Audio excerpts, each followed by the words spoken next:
ଘୁଗୁନି କେବଳ ଗୋଟିଏ ତରକାରୀ ନୁହେଁ, ଆମେ ସବୁ ଓଡ଼ିଆଙ୍କର ଗୋଟିଏ ଇମୋସନ୍। ଚକୁଳି, ଇଡଲି, ବରା, ଯେକୌଣସି ପିଠା, ପୁରୀ, ପରଟା ସବୁଥିରେ ଖାଇବା ପାଇଁ ଭଲ ଲାଗେ। ଆଜି ଆମେ ଦୁଇଟି ଖାସ୍ ମସଲା ଦେଇ ବନେଇବା, ଯାହା ପାଇଁ ଏହି ଘୁଗୁନିର ଟେଷ୍ଟ ଆପଣଙ୍କ ମନରୁ ଜମା ବି ଯିବ ନାହିଁ। ରେସିପି ପସନ୍ଦ ଆସିଲେ ଭିଡ଼ିଓକୁ ଲାଇକ୍ କରନ୍ତୁ, ନିଶ୍ଚୟ ଗୋଟେ ସେୟାର କରନ୍ତୁ।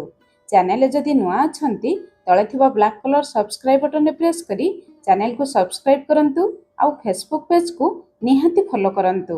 ଜୟ ଜଗନ୍ନାଥ, ମୁଁ ସସ୍ମିତା ଆପଣ ସମସ୍ତଙ୍କୁ ସ୍ୱାଗତ କରୁଛି ସସ୍ମିତା ଷ୍ଟାର କିଚେନକୁ। ପ୍ରଥମେ ଚାଲନ୍ତୁ ଘୁଗୁନି ପାଇଁ ଗୋଟେ ମସଲା ବନେଇବା। ହେମଦସ୍ତା ନେବା। ଏଠି ମୁଁ 5ଟି ବଡ଼ ସାଇଜର ରସୁଣ ନେଇଛି।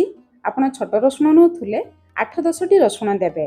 ତା ସହିତ 1 ଇଞ୍ଚର ଅଦା, ରାଗ ପାଇଁ 1 କଞ୍ଚା ଲଙ୍କା।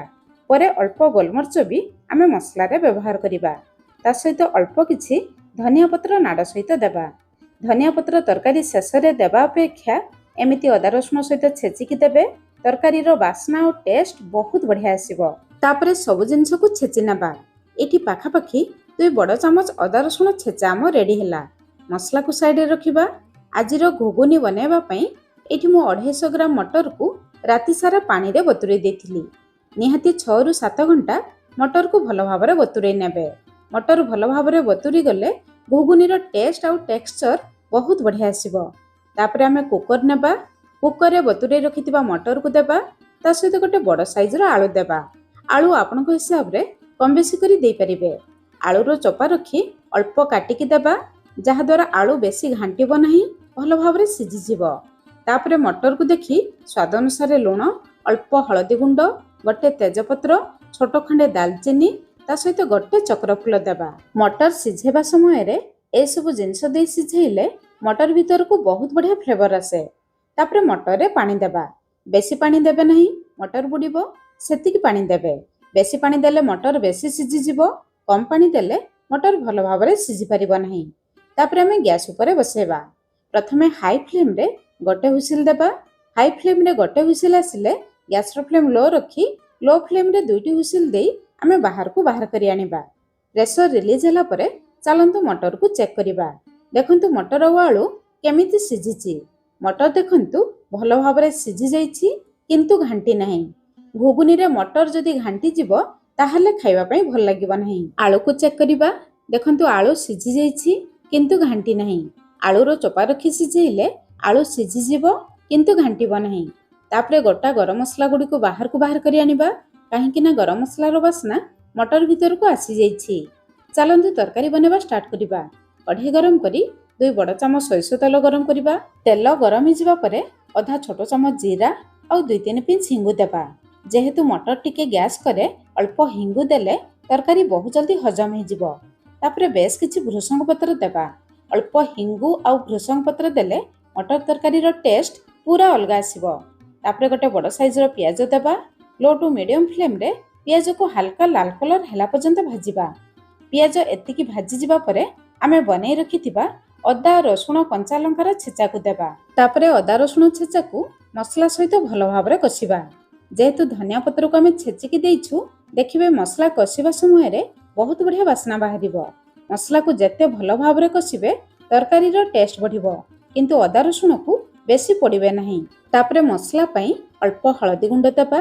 ମଟର ସିଝେଇବା ସମୟରେ ଅଳ୍ପ ହଳଦୀ ଗୁଣ୍ଡ ଦେଇଥିଲେ। ତରକାରୀରେ ଭଲ କଲର ପାଇଁ 1 ଛୋଟ ଚାମଚ କାଶ୍ମୀରୀ ଲଙ୍କା ଗୁଣ୍ଡ ଦେବା। ରାଗ ପାଇଁ ଆମେ କଞ୍ଚା ଲଙ୍କା, ପରେ ଅଳ୍ପ ଗୋଲମରିଚ ବି ଦେବା। ଆଉ କିଛି ଗୁଣ୍ଡ ମସଲା ଦେବା ଦରକାର ନାହିଁ, କାହିଁକି ନା ପରେ ଆମେ ଘୁଗୁନି ପାଇଁ 1 ସ୍ପେଶାଲ ମସଲା ବନେଇବା। ଏହି ମସଲା କଷିବା ସମୟରେ ଆମେ ଘୁଗୁନି ପାଇଁ 2ଟି ମିଡ଼ିୟମ ସାଇଜର ଟମାଟୋକୁ ଗ୍ରାଇଣ୍ଡର ଜାରରେ ଦେଇ ବାଟିକି ନେଇ ଆସିବା। ଟମାଟୋକୁ ବାଟିକି ଦେଲେ ଘୁଗୁନିର ଟେକ୍ସଚର ବହୁତ ବଢ଼ିଆ ଆସିବ।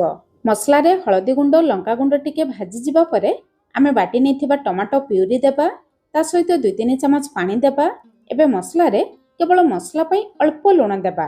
ମଟର ସିଝେଇବା ସମୟରେ ମଟର ପାଇଁ ଲୁଣ ଦେଇଥିଲେ। ତାପରେ ଲୋ ଟୁ ମିଡ଼ିୟମ ଫ୍ଲେମ୍ରେ ମସଲାକୁ କଭର କରି ମସଲାରୁ ତେଲ ବାହାରିବା ପର୍ଯ୍ୟନ୍ତ କଷିବା। ସେଇ ଭିତରେ ଚାଲନ୍ତୁ ଘୁଗୁନି ପାଇଁ 1 ସ୍ପେଶାଲ ମସଲା ବନେଇବା। 1 ଛୋଟ ପ୍ୟାନ୍ରେ 1 ଛୋଟ ଚାମଚ କଞ୍ଚା ଧନିଆ ଦେବା।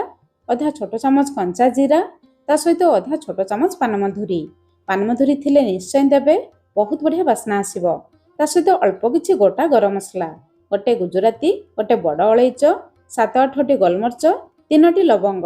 तापरे लो फ्लेम रे केवल 1 ରୁ 2 मिनिट पर्यंत मसला गुड़ी को हल्का भाजिबा।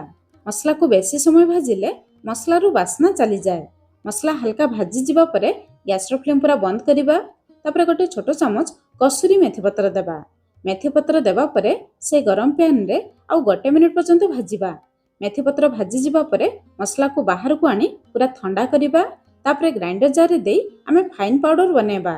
एबे हम रेडी ही गला आजिर घुगुनी पई स्पेशल मसला। सेपटे चलंतु टमाटो मसला को चेक करिबा। 5-6 मिनिट परे एठी देखंतु मसला ऊपर को तेल आसी गलानी।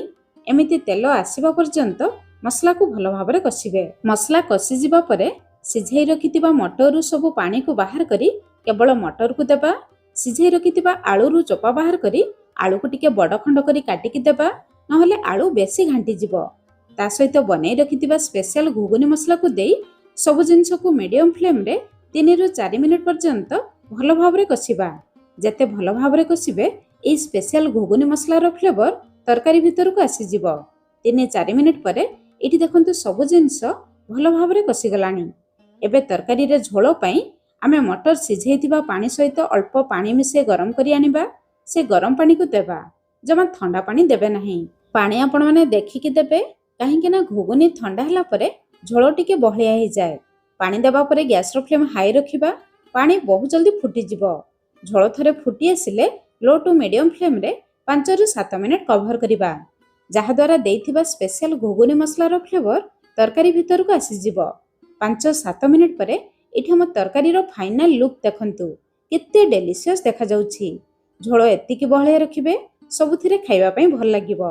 एबे हम रेडी ही गला स्पेशल मसला दिया दमदार घुगुनी। आसुथुबा रजरे बनांतु, आउ केमिति लागिला निहाती मते कमेंट्स करी जणेबे।